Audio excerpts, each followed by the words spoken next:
Guys, myself Neetu Gupta from NLS Bangalore. In this session, I am going to take up current affairs and related concepts on Indian polity. So, in my previous session, I have discussed about the promulgation of Mineral Laws Amendment Ordinance 2020. In this session, I will be taking up the next topic, that is Parliament passes Jallianwala Bagh National Memorial Amendment Bill 2019. So, Jallianwala Bagh National Memorial Amendment Bill parliament ने पास किया था after it was passed by Rajya Sabha. पहले जब bill Lok Sabha में पास हुआ था, ठीक है, the bill was earlier passed in the Lok Sabha, तो उन्होंने क्या अमेंड किया था? It amends the Jallianwala Bagh national memorial act 1951। ये Jallianwala Bagh national memorial amendment bill 2019 है। What it amends Jallianwala Bagh national memorial act 1951, and this act provides for the erection of a national memorial in the memory of those killed or wounded on 13th April 1919 in Jallianwala Bagh, Amritsar. In addition, it creates a trust to manage the national memorial. Is it clear? देखो, अब जलियांवाला बाग का जो है episode वो सबको पता होगा। I don't think so कि यहाँ पे कोई है जिसको, जो मेरी वीडियोस देख रहे हैं, उसको जलियांवाला बाग मैसकर के बारे में ना पता हो, ठीक है। तो ये जो है, now it amends Jallianwala Bagh national memorial act 1951, और ये जो एक्ट क्या प्रोवाइड करते हैं? Erection of a national memorial in the memory of those killed और wounded on 13th April 1919 in Jallianwala Bagh, Amritsar. In addition, it creates a trust to manage the national memorial. Is it clear? So now what are composition क्या है trustees की? Under this Act 1951, जो National Memorial Act 1951 था, जो amend कर दिया, trustees of a memorial include Prime Minister, chairperson होगा, President of Indian National Congress, Minister in charge of culture. Is it clear? Then we have Leader of Opposition in Lok Sabha, Governor of Punjab, Chief Minister of Punjab, and 3 eminent persons nominated by the government. Is it clear?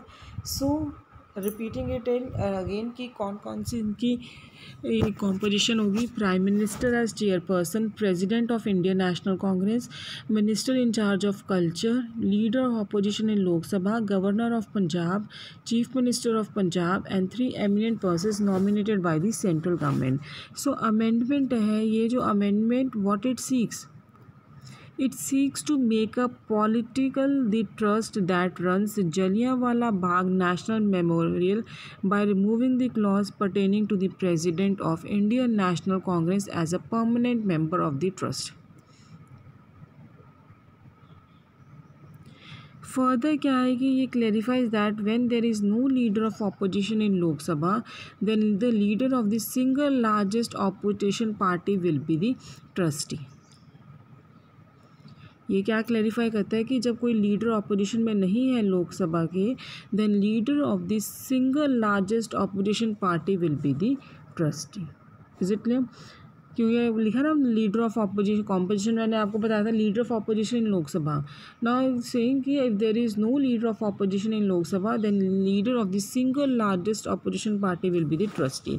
Now this act also provides that the 3 trustees which are nominated by the central government, उनका tenure कितना होगा? 5 साल का, and they are eligible for renomination also.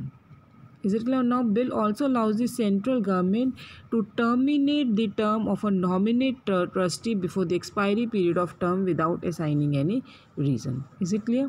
तो ये आपका topic था parliament passes Jallianwala Bagh national memorial amendment bill 2019 के अभी ये लॉ नहीं बना है।